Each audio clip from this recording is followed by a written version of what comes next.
Hello and welcome to your mark making demonstration, and we're going to create some enhancement of our focal point or areas of emphasis. I would have your mark making handout out just so you can kind of reference it.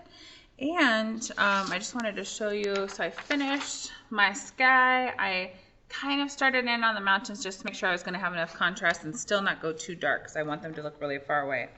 I will say I'm definitely going to use some larger scumbling, probably not as dark as that, but a little bit bigger in the clouds that are kind of around the front part of my drawing. So I'll show you guys that in the next video. Okay, so for mark making, you know, this is kind of like hatching where you're doing like layers of lines that are parallel to each other. And over here on the mountains, I'm going to do a little bit of hatching with pencil and some tapping, like stippling, to make it look like a different texture than the clouds. So these are good to layer up to use on the surface or in your negative space. Okay, so you will need something for underneath your hand, and I recommend that mark making happens off padding. So I'm just going to use my mark making sheet because it's handy dandy. Okay, so I want to enhance what I already have. So, and I'm looking more so like in the shadowy type parts. Oh, just one more thing. So when I was erasing out, I was using my tissue to like get the little eraser pieces away. And also I did go over with tissue to kind of smooth it out. So I cheated a little bit with some tissue. Okay, so this is the one that I want the most mark making in, but I am going to add a little bit of mark making to my other structures as well. And so I would make sure it's parallel, if you're doing hatching, parallel to your structure.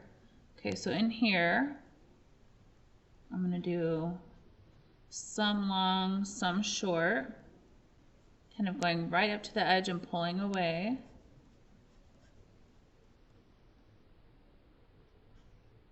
And then it's going to get spread out and lighter. So I'm kind of lightening up my pressure.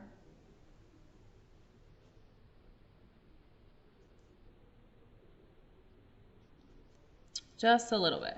Okay, so then I'm going to build back up. So you can always add more, but once the pen is on there, obviously you can't really take away. So just be a little bit careful. And if you're going to do like brick texture or stone texture, I would definitely do it first with pencil and then do an overlayer with the mark making. It's just meant to enhance. It gives your drawing like a little bit more sophistication. If you move on to Art 5-6 and 7-8, this is kind of what we work on, a lot of mark making, because AP loves it. Okay, so and I'm just going to leave that because I feel like that's pretty dark enough. For the actual structure itself, I was contemplating hatching or cross hatching, but not rounded.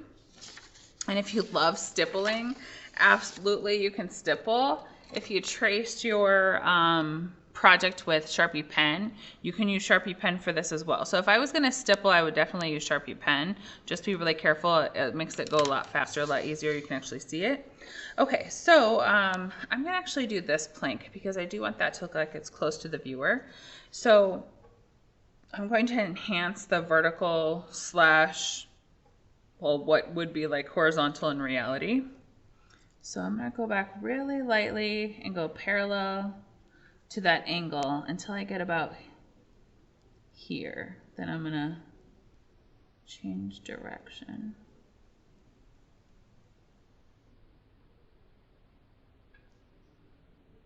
And I'm just going to do like a little bit, some long, some short, with really, really good craftsmanship. Do this in a well-lit area. Okay, so I am going to keep that how it is, I think. Now in here, I'm going to definitely do some longer kind of, and so I am holding my pen in the middle, longer kind of sweeping motions to enhance my shading a little bit. So the key is to kind of add a little bit and then kind of, I'm bending back, look from far away, And then in the shadow parts, I'm going to add a little bit extra. Okay, so this one I wanted to look a little bit more vertical here. And in the shadow part, I'm going to press a little harder actually in the shadow part to enhance that. Okay, so I think on the actual structure, I'm going to use cross-hatching. So I'm going to start in this shadow part, and I'm going to turn my paper so my arm is comfortable. And I'm going to do a bunch of layers, some short, some long, kind of flicking away from the edge to get like a fine tail on your line. So what we're trying to avoid is, you know, very distinct line. You just want, you know, a nice subtle effect with the mark making.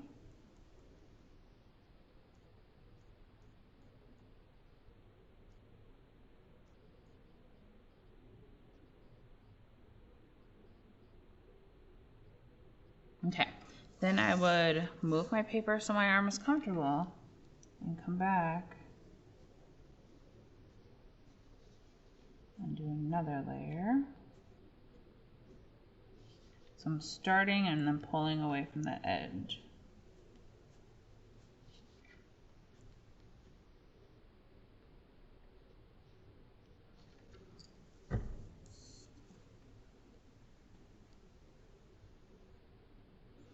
Okay, then I'd probably turn it again, being careful not to bend the paper.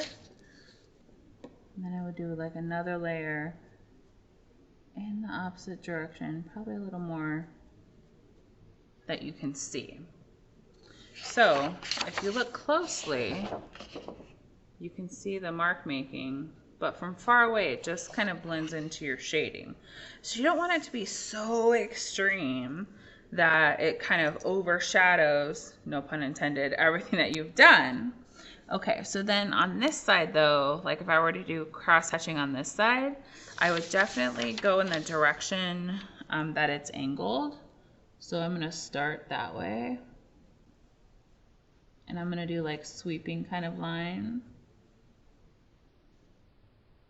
So over here, definitely doing more sweeping line.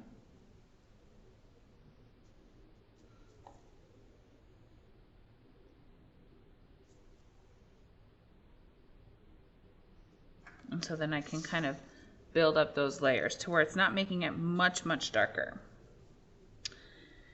So you're gonna pick at least one mark making technique to incorporate into your final draft. I'd pay attention to direction. So the fact that this was supposed to be vertical, so I was kind of going with the angle until it becomes vertical, and I'm gonna go all the way back on that. This, I want to like elongate this plank, so therefore I'm going in the same direction. I'm gonna add a little bit more, add a little bit more. This one, for this plank, I would go in this direction. And I'm only gonna use cross hatching on the structures themselves, and then I'm just gonna use hatching in other places. And then I'll use some scumbling in the sky. So I'm gonna take a picture of the mark making when I'm finished before I do the clouds, so you can see like what a finished result would look like.